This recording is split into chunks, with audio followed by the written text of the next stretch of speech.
All right. So when can we waive the loan contingency? Waiving the loan contingency is a little risky, and I'll cover the risks at first.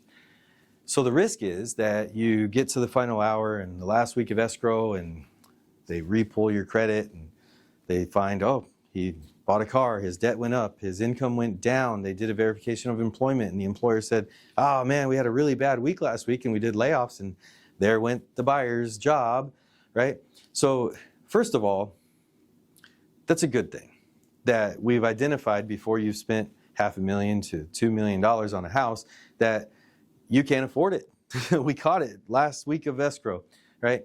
So what the loan contingency would do is it protects your deposit. So how much ever you put as your earnest money deposit, up to 3% of the purchase price is on the table for maybe going to the seller for their troubles, right?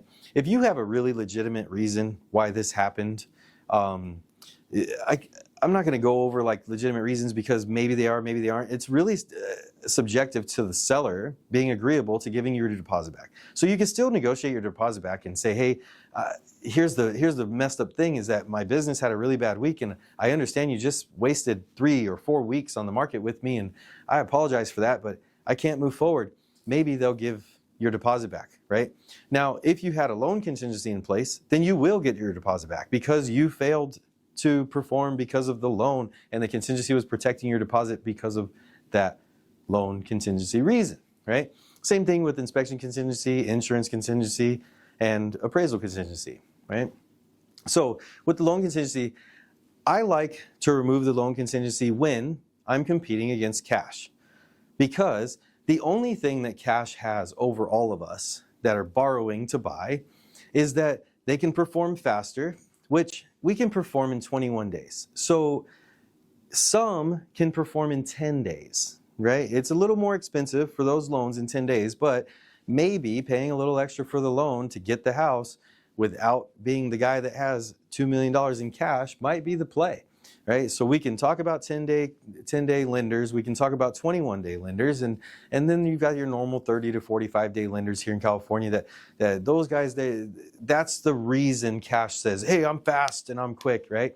Well, here's the thing. If we remove our loan contingency, we're telling the seller, hey, we're so confident that we're just as strong as this cash that we don't even need that loan contingency, right? So that could play a strength. And also, let's remind, as the buyer's agent, let's remind that listing agent that, hey, look, my buyer is just happy to have the house. He didn't spend his whole life savings on buying this house. He's not looking at spending his whole life savings on buying this house. Now, I've actually heard people talk about their income and their savings and their wealth as kind of a direct correlation to their lifeblood. And that's serious. So you got this cash buyer who spent his whole life building up this wealth to $2 million, and now he's going to slap it down on this house. What do you think he's going to do when his inspector finds this nitpicky stuff? They're going to break your kneecaps over it because he didn't work his whole life to buy a house with death of 1,000 cuts on the inspection, where my guy, he's just happy to have the house. He might even be zero down. He might not even be paying closing costs. This guy might be signing his name and is so happy to have the house, he doesn't care about the death of 1,000 cuts because those are things that he'll take care of while he owns it, right? So if you're in a position where you're fighting over a house and there's a cash buyer on the other side, you can always consider removing the loan contingency, removing your appraisal contingency, and with those two removals, your money is just as good as the cash.